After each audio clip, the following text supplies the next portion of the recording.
Hello दोस्तों, कैसे हैं आप सब। राम जी की पाठशाला में आपका बहुत बहुत स्वागत है। उम्मीद करता हूं आप सब अच्छे होंगे और आपकी तैयारी भी बहुत ही बेहतर ढंग से चल रही होगी। आप लोगों को वीडियोस नहीं मिल पा रही हैं प्रैक्टिस की, उसका कारण ये है कि मुझे टाइपिस्ट नहीं मिल पा रहा है। मैं बहुत दिन से परेशान हूँ। जो मिले वो आपके कुशल नहीं थे, वो ज़्यादा काम नहीं कर पा रहे थे। 3-3 4-4 घंटे में 10-10 12-12 सवाल, 17-17 सवाल टाइप कर पा रहे हैं। तो मैं प्रयासरत हूँ। बाकी जल्दी कल कल तक आपकी प्रॉब्लम मैं सॉल्व करने की पूरी कोशिश कर रहा हूँ। घूम रहा हूँ पूरे पूरे दिन पूरे शहर में। तो अभी तक हमने आईपीसी को पढ़ लिया है, आईपीसी के सारे क्वेश्चन खत्म कर लिए 4-5 वीडियो में। अभी आने वाली 2-3 वीडियो में आपको मैं सीआरपीसी के टॉप मोस्ट क्वेश्चन करवा दूंगा। उनमें 1-2 बुक के भी क्वेश्चन हैं और अलग से भी क्वेश्चन मैं ऐड इसमें करूंगा, जिसमें घटना चक्र एक बहुत अच्छा पब्लिकेशन है, उसके क्वेश्चन भी मैं आपको प्रैक्टिस करवाने वाला हूं। ठीक है, तो ये पहला क्वेश्चन आप यहाँ पे देखिए। आप ये मत देखिए कौन सी बुक से हो रहा है, कहां से हो रहा है, क्योंकि क्वेश्चन तो क्वेश्चन है, वो कहीं से भी आएंगे ही। मेन चीज ये है कि आपको समझ में आ जाए और आपका कॉन्सेप्ट क्लियर हो जाए, पेपर में आए तो आपका सॉल्व हो जाए। पहला क्वेश्चन आप यहाँ पे देखिए, बिना समय गवाए। अगर चैनल पर पहली बार आए हो तो दोस्तों सब्सक्राइब करना ना भूलें, क्योंकि ये आपके लिए भी बहुत बेहतर है और राम जी की पाठशाला के लिए भी बहुत ही बेहतर है। ठीक है, सब्सक्राइब की स्पेलिंग जो भी हो आप देख लीजिए, सब्सक्राइब। ठीक है, ये रहा सब्सक्राइब। ठीक है, जमानती अपराध। ठीक है, जमानती अपराध। जमानती अपराध वो अपराध होते हैं जिनमें यदि कोई व्यक्ति अपराध कर देता है तो वह हक के साथ अपनी जमानत को मांग सकता है। तो जमानती अपराध कौन से अपराध हैं? तो सीआरपीसी के सेक्शन 2A में जमानती एवं गैर जमानती अपराधों की परिभाषा को दिया गया है। और वहां पर क्या जमानती अपराध की परिभाषा लिखा है कि दंड प्रक्रिया संहिता की प्रथम अनुसूची में जो भी जमानती अपराध है ना, ये अनुसूची में जमानती अपराध का उल्लेख किया गया है। यानी कि आप देखेंगे, मैंने सीआरपीसी जब पढ़ाया था तो पहली अनुसूची फर्स्ट शेड्यूल आपको दिखाया था, उसमें यहाँ पर अपराध लिखा हुआ था, यहाँ पर जमानती है, गैर जमानती है, उसके बाद यहाँ पर संज्ञेय, असंज्ञेय, और यहाँ पर कौन सा मजिस्ट्रेट सुनवाई करेगा, इस तरह से लिखा हुआ था। तो क्या कहते हैं, प्रथम अनुसूची में जिन अपराधों को जमानती अपराध बताया गया वो जमानती है, और जिनको गैर जमानती बताया गया है वो गैर जमानती है, या अन्य किन्हीं विधियों में जिनको जमानती बताया गया है वो जमानती अपराध है। ऑप्शन आपका एक सही हो जाएगा। अगला प्रश्न है, the most important, last time भी एग्जाम में आया था, सीआरपीसी यानी दंड प्रक्रिया की संहिता की धारा 2A क्या बात करती है? तो इसमें अभी आपको देखना पड़ेगा क्या उत्तर हो जाएगा आपका। ये 2C है, सॉरी, यहाँ पर 2C है, क्योंकि देखो अगर यहाँ पे 2A रहेगा तो आप इन दोनों में कंफ्यूज हो जाएंगे, क्योंकि 2A में गैर जमानती और जमानती दोनों के बारे में बात है, जबकि यहाँ पर एक मिसप्रिंट हो रहा है थोड़ा। ठीक है, यहाँ पर क्या है आपका, इसको हटा देते हैं, 2C, ये लास्ट टाइम भी एग्जाम में आया था। 2C में क्या है, 2C में संज्ञेय अपराधों का जिक्र है।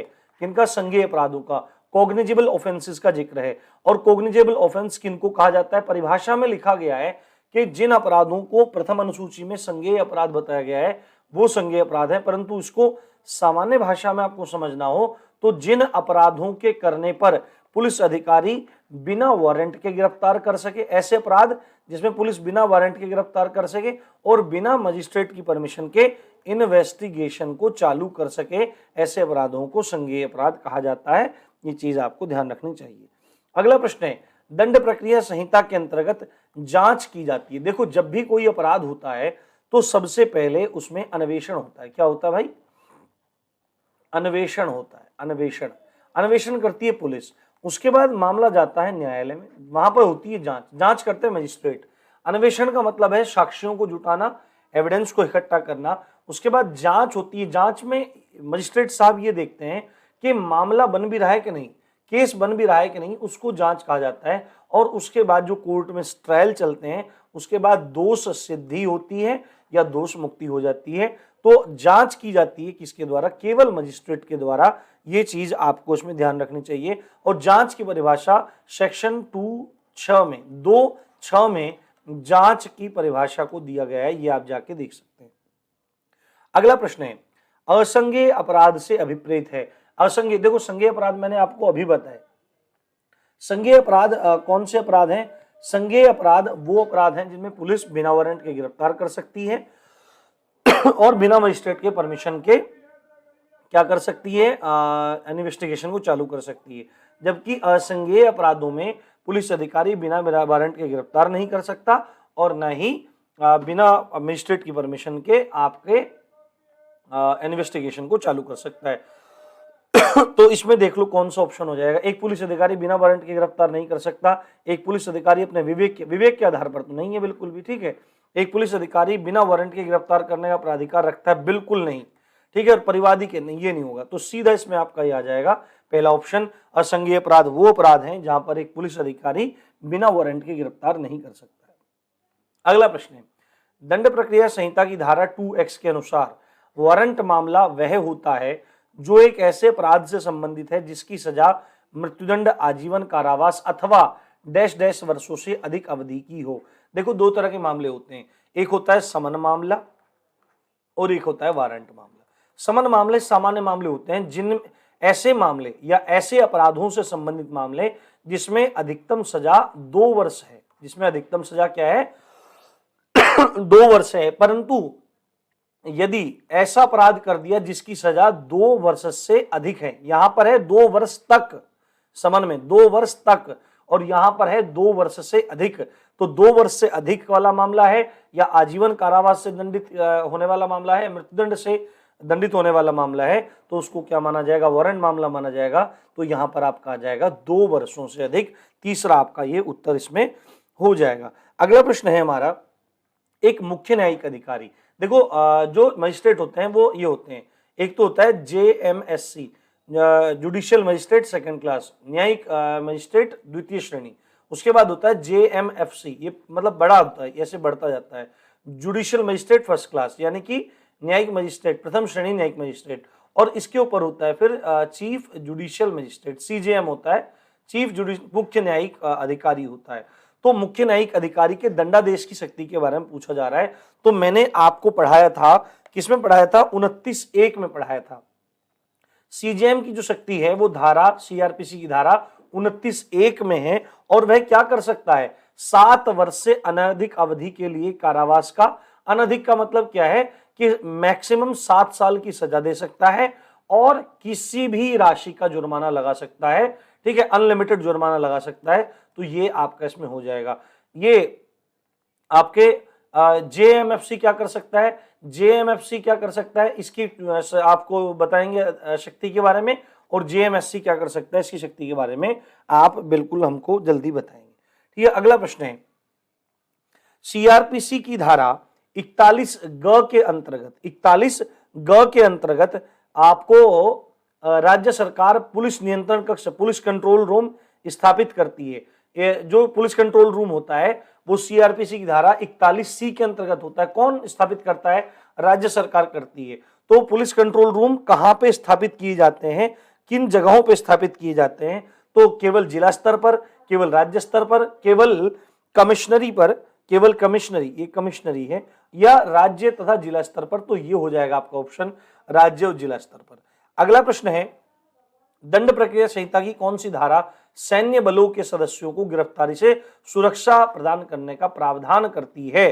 तो आपको पता है कि जब दंगा वंगा भड़क जाता है तो सैन्य या अर्धसैनिक बलों को बुलाया जाता है, तो अगर उस दौरान उनके हाथों से कोई हत्या हो जाए तो उनको यहाँ पे मतलब क्या मिलेगा, उनकी गिरफ्तारी नहीं होगी, ये सब चीजें नहीं होंगी। तो उनको सुरक्षा कौन सी धारा प्रदान करती है, तो मोस्ट इंपोर्टेंट है धारा 46। धारा 46 सैन्य बलों के सदस्यों की गिरफ्तारी का निरोध करती है और उन्हें बचाती है। अगला प्रश्न है, बिना वारंट के गिरफ्तार करने के बाद, बिना वारंट के गिरफ्तार किया, इसका मतलब क्या होगा, संज्ञेय मामला है। मजिस्ट्रेट के आदेश के बिना पुलिस अधिकारी द्वारा गिरफ्तार किए गए व्यक्ति को अभिरक्षा में रखने की अवधि कितनी हो सकती है, कितनी हो सकती है, आपको बताना होगा कितनी हो सकती है। तो आपको पता ही होता है कि गिरफ्तारी के बाद 24 घंटे के अंदर अंदर मजिस्ट्रेट के सामने पेश करना होता है। तो यह अवधि कितनी है, 24 घंटे। अगला प्रश्न है, दंड प्रक्रिया संहिता की धारा 77 के अनुसार अंतर्गत वारंट निष्पादित किया जा सकता है। यदि कोर्ट ने वारंट निकाल दिया, देखो क्या होता है, जब कोर्ट को किसी को बुलाना होता है तो समन भेजता है, ठीक है। अगर पहले समन पे नहीं आता तो फिर दोबारा समन भेजा जाता है, और अब भी अगर नहीं उपस्थित होता है तो सीधे वारंट भेज दिया जाता है पुलिस जाएगी, उसको निष्पादित करेगी, मतलब कि उसको लागू करेगी और क्या बोलेगी कि आप क्या कीजिए, आप इसको गिरफ्तार करके लाइए। तो वह वारंट कहां निष्पादित किया जा सकता है? तो वो भारत में कहीं भी, चाहे व्यक्ति कहीं भी छुपा बैठा हो, वहीं से उसको गिरफ्तार करके लेके आएगी। ये धारा 77 कह रही है, ये बात आपको यहां पर ध्यान रखनी चाहिए।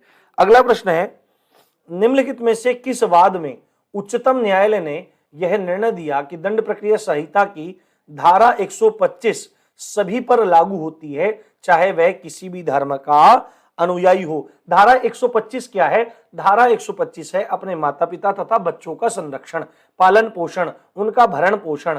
तो ऐसा नहीं है कि केवल हिंदुओं पर लागू होती है, मुस्लिमों पर, जैनों पर, सिखों पर, बौद्धों पर, ईसाइयों पर, भारत के अंतर्गत जो भी कोई व्यक्ति रह रहा है, जो भी कोई नागरिक रह रहा है, उसके माता पिता के भरण पोषण से संबंधित है, या तथा स्त्री, जो पत्नी है, स्त्री है, पुत्र पुत्री हैं, उनके भरण पोषण संबंधित है, तो सब पर लागू होती है। और सुप्रीम कोर्ट ने फैसला किस केस में दिया? तो ये है आपका शाहबानो बेगम वाला मामला, मोहम्मद अहमद खान बनाम शाहबानो बेगम का मामला, जो 1985 का मामला था। आपको इसके विषय में पता होगा ही। ठीक है, अगला प्रश्न है हमारा, विधि विरुद्ध जमाओं को तितर बितर करने का आदेश कौन दे सकता है? तितर बितर करने का आदेश कौन दे सकता है? आपको मैंने ये बहुत अच्छे से पढ़ाया था। कौन दे सकता है तितर बितर करने का आदेश? तो इसमें कार्यपालक मजिस्ट्रेट दे सकता है या कोई थानेदार भी दे सकता है। तो आपका ऑप्शन हो जाएगा ए अथवा सी, दोनों में से कोई भी तितर बितर करने का आदेश दे सकता है। ठीक है, अगला धारा भी बता देते हैं। धारा है 129(1). क्या है? धारा 129(1) है, ये मैंने आपको बताया था। उसके बाद है दंड प्रक्रिया संहिता की धारा 154 के अधीन। 154 डायरेक्टली याद रखें, एफआईआर है, फर्स्ट इंफॉर्मेशन रिपोर्ट है, और फर्स्ट इंफॉर्मेशन रिपोर्ट हमेशा ध्यान रखना है आपको, केवल संज्ञेय अपराधों में लागू होती है। संज्ञेय अपराध सीआरपीसी 2C, पुलिस बिना वारंट के गिरफ्तार कर सकती है, बिना मजिस्ट्रेट की परमिशन के वो क्या कर सकता है? इन्वेस्टिगेशन चालू कर सकता है पुलिस ऑफिसर। अच्छा, जो असंज्ञेय अपराध होते हैं उनमें एनसीआर लिखी जाती है, नॉन कोग्निजेबल रिपोर्ट। संज्ञेय अपराध को कोग्निजेबल ऑफेंस कहते हैं और असंज्ञेय अपराध को नॉन कोग्निजेबल ऑफेंसेस कहते हैं। तो संज्ञेय अपराधों के मामलों में एफआईआर लिखी जाती है, जबकि असंज्ञेय अपराधों के मामले में आपकी एनसीआर लिखी जाती है। ये चीज आपको बहुत अच्छे से याद रखनी है। अगला प्रश्न है, निम्नलिखित में से कौन सा एक वाद प्रथम सूचना रिपोर्ट यानी कि एफआईआर से संबंधित है? तो ललिता कुमारी बनाम उत्तर प्रदेश राज्य के मामले में सुप्रीम कोर्ट ने विशेषकर यह कहा कि यदि महिलाओं से संबंधित कोई अपराध है तो तुरंत एफआईआर लिखनी चाहिए। ठीक है, वहां पर तुरंत एफआईआर लिखने का आदेश दिया था। अगला प्रश्न है, दंड प्रक्रिया संहिता 1973 के अंतर्गत बलात्कार की पीड़िता द्वारा बलात्कार की सूचना देने पर कौन लेखबद्ध करेगा? कौन लेखबद्ध करेगा? तो इसमें टाइपिंग वाले ने छोड़ रखा है, तो महिला पुलिस अधिकारी। कौन करेगा? महिला पुलिस अधिकारी या कोई महिला अधिकारी, या कोई महिला अधिकारी, महिला अधिकारी। ठीक है, या कोई महिला अधिकारी, ये उसमें क्या करता है? लेखबद्ध करता है। और धारा है 157, बलात्कार संबंधित मामले की रिपोर्ट कौन लिखेगा? महिला पुलिस अधिकारी या कोई महिला अधिकारी। अगला प्रश्न है हमारा, अग्रिम जमानत।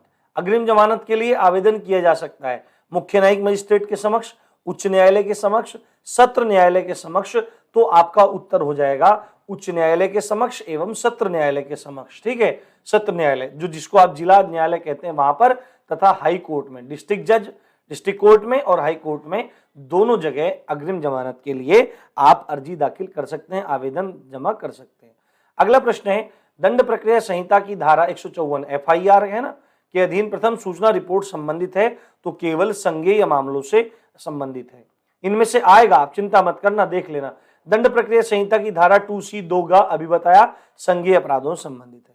अगला प्रश्न है, दंड प्रक्रिया संहिता की किस धारा में विवाह के विरुद्ध अपराधों के लिए अभियोजन को प्रावधानित किया गया है? यदि विवाह के विरुद्ध अपराध हो रहे हैं तो आपको क्या करना पड़ेगा? आपको क्या करना पड़ेगा? प्रावधान कहां पर दिए गए हैं? तो प्रावधान दिए गए हैं धारा 198 में। आप सीधे याद रख सकते हैं 498 ए पति या पति के नातेदारों द्वारा महिला के साथ क्रूरता किए जाने वाला मामला है आईपीसी 498 और सीआरपीसी में विवाह से संबंधित मामलों के अभियोजन को प्रावधानित किया गया है धारा 198 में। ये आप बहुत अच्छे से याद रखेंगे। अगला प्रश्न है, दंड प्रक्रिया संहिता की किस धारा में यह प्रावधान किया गया है कि पुलिस अधिकारी से अन्वेषण के दौरान किया गया कोई कथन यदि लेखबद्ध किया जाता है तो वह कथन करने वाले व्यक्ति द्वारा हस्ताक्षरित नहीं किया जाएगा। आपको पता होना चाहिए कि अगर पुलिस अधिकारी अन्वेषण के दौरान किसी कथन को लेखबद्ध करता है, किसी कथन को लेखबद्ध करता है, गवाह से बयान लेता है, तो उस पर हस्ताक्षर नहीं किए जाते हैं। ठीक है, हस्ताक्षर नहीं किए जाते हैं। धारा 162 इसको बोलती है। यदि किसी पुलिस ऑफिसर ने आपको बुलाया, आपका बयान लिया, तो वह आपको वहां पर सिग्नेचर करने के लिए बाध्य नहीं करेगा। ये चीज आपको ध्यान रखनी है। अगला प्रश्न है, निम्नलिखित में से कौन सा सत्य है ना? संज्ञेय अपराध से ऐसा अपराध अभिप्रेत है। अभिप्रेत का मतलब है कि संज्ञेय अपराध ऐसा अपराध है जिसमें पुलिस अधिकारी बिना वारंट के गिरफ्तार कर सकता है। बिल्कुल सही है। और उच्च न्यायालय से अभिप्रेत है किसी राज्य के संबंध में, किसी राज्य के संबंध में उस राज्य का उच्च न्यायालय। ठीक है, उस राज्य का उच्च न्यायालय, तो आपका ऑप्शन हो जाएगा उक्त दोनों। तीसरा आपका उत्तर सही हो जाएगा। अगला प्रश्न है आपका, अपराधी द्वारा कारित अपराध संज्ञेय है अथवा असंज्ञेय है, जमानतीय है अथवा अजमानतीय है, इसका निर्धारण किस आधार पर किया जाता है? कहां पर इसका उल्लेख मिलता है? तो अभी मैंने बताया सीआरपीसी का जो फर्स्ट शेड्यूल है, जो प्रथम अनुसूची है, उसके माध्यम से पता लगता है कि गैर जमानती है, जमानती है, संज्ञेय है या असंज्ञेय है। ये चीज आपको ध्यान रखनी चाहिए। अगला प्रश्न है, दंड प्रक्रिया संहिता की धारा 125(1). 125 में मैंने बताया था माता पिता का भरण पोषण, पत्नी, स्त्री, पुत्र, पुत्री का भरण पोषण संबंधित है, पर उसके भी सब सेक्शंस को यहां पर पूछ रहा है। दंड प्रक्रिया संहिता की धारा 125(1) का घ पार्ट के अंतर्गत निम्न में से कौन अपने माता पिता के भरण पोषण के जिम्मेदार हैं यदि माता पिता स्वयं अपना भरण पोषण नहीं कर रहे हैं? ठीक है, माता पिता का भरण पोषण के लिए जिम्मेदार कौन है? सेक्शन 125(1) का घ लिख लो भाई, पेपर में जरूर मिलेगा। तो पुत्र और पुत्री, अगर पुत्र नहीं कर रहा है तो पुत्री को करना चाहिए, पुत्री नहीं कर रही है तो पुत्र को करना चाहिए। ठीक है, ये चीज उसमें लिखी है। उसके बाद यहां पे लिखा है क एक फरार अपराधी है। क्या है? क एक फरार अपराधी है। क फरार अपराधी एक फरार अपराधी वह होता है जो घर से भागकर छिप गया है, नहीं। विवेचक को पुष्ट सूचना है कि वह फरार हो गया, नहीं। पड़ोसियों या उसके साथियों का बयान है कि वह भाग गया है, यह भी नहीं होगा। ये होगा जिसके विरुद्ध धारा 82 सीआरपीसी के अंतर्गत उद्घोषणा जारी हो चुकी है ना, जिसपे इनाम रखा जा चुका है, उसको ही फरार अपराधी माना जाता है। तो ये आपको ध्यान रखना है, फरार अपराधी का माना जाएगा 82 में। ये बात आपको ध्यान रखनी है। उसके बाद लोक अभियोजक, देखो लोक अभियोजक की जो नियुक्ति है वो सीआरपीसी 24 में है। ठीक है, सीआरपीसी 24 में है। लोक अभियोजक होते हैं, सरकारी वकील होते हैं। तो लोक अभियोजक किसके अधीन कार्य करता है? आंख बंद करके लगा देना है, जिला जज, जो सत्र न्यायाधीश होता है, जिला जज होता है, उसके अधीन काम करते हैं। जबकि जो सहायक आपका जिला जज होता है, सहायक लोक अभियोजक होता है, वो मजिस्ट्रेट के यहां पर बैठता है। जो सहायक लोक अभियोजक होता है वो कहां बैठता है? वो मजिस्ट्रेट के यहां पर बैठता है, वो मजिस्ट्रेट के यहां पर बैठता है। ये चीज आपको ध्यान रखनी चाहिए। अगला प्रश्न है, जमानती अपराध में यदि अभियुक्त द्वारा जमानत पेश की जाती है, जमानती अपराध में यदि अभियुक्त द्वारा जमानत पेश की जाती है तो थाना प्रभारी उसे जमानत पर मुक्त कर देता है। थाना प्रभारी द्वारा जमानत न दिए जाने के कारण को रोजाना मचा आम में इंद्राज करना आवश्यक होता है। ये मतलब कानून की भाषा है पूरी की पूरी। उक्त दोनों थाना प्रभारी अभियुक्त को मजिस्ट्रेट के पास भेज देता है। बिल्कुल नहीं, अगर जमानती अपराध है और अभियुक्त जमानत पेश करता है तो थाना प्रभारी तुरंत उसको जमानत पर मुक्त कर देगा। ये बात आपको ध्यान रखनी चाहिए। अगला प्रश्न है, बंदी को न्यायालय ले जाने व प्रस्तुत करने के लिए हथकड़ी लगाने हेतु किसकी पूर्वानुमति दिया जाना आवश्यक है। यदि बंदी को न्यायालय ले जाना है और उसको प्रस्तुत करना है, पेश करना है, तो हथकड़ी अगर उसको लगानी है तो किसकी परमिशन लेनी, पहले अनुमति लेनी जरूरी है, तो न्यायालय की अनुमति लेनी जरूरी है। अगला प्रश्न है हमारा संक्षिप्त विचारण। बहुत इंपॉर्टेंट प्रश्न है और बहुत इंपॉर्टेंट धारा है। 262(2) में समरी ट्रायल संक्षिप्त विचारण के बारे में बात है। अधिकतम कितनी अवधि की सजा दी जा सकती है, तो 3 माह से अधिक नहीं, 3 माह से अधिक सजा आप नहीं दे सकते हैं। ये चीज आपको ध्यान रखनी चाहिए।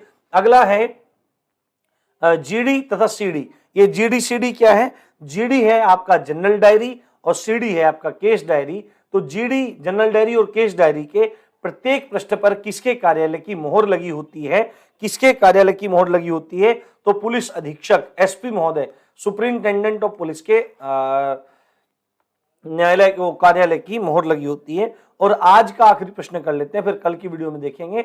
दंड प्रक्रिया संहिता किस धारा में संज्ञेय अपराधों को किए जाने से रोकने के लिए गिरफ्तारी का अधिकार पुलिस को प्रदत्त है? बहुत ज्यादा इंपॉर्टेंट है, धारा 151। धारा 151 क्या कहती है? यदि कोई संदिग्ध व्यक्ति है और उसको देखकर लगता है कि यह संज्ञेय अपराध कर सकता है, कॉग्निजेबल ऑफेंस कर सकता है, तो पुलिस को अधिकार है कि अपराध को रोकने के लिए वो पहले ही गिरफ्तार कर सकती है। उम्मीद करता हूं आपको एक्सप्लेनेशन पसंद आई होगी, सब चीजें समझ में आई होंगी। इसी अच्छी बात के साथ आप देख रहे थे राम जी की पाठशाला। मैं हूं राम भारद्वाज। जय हिंद, जय भारत।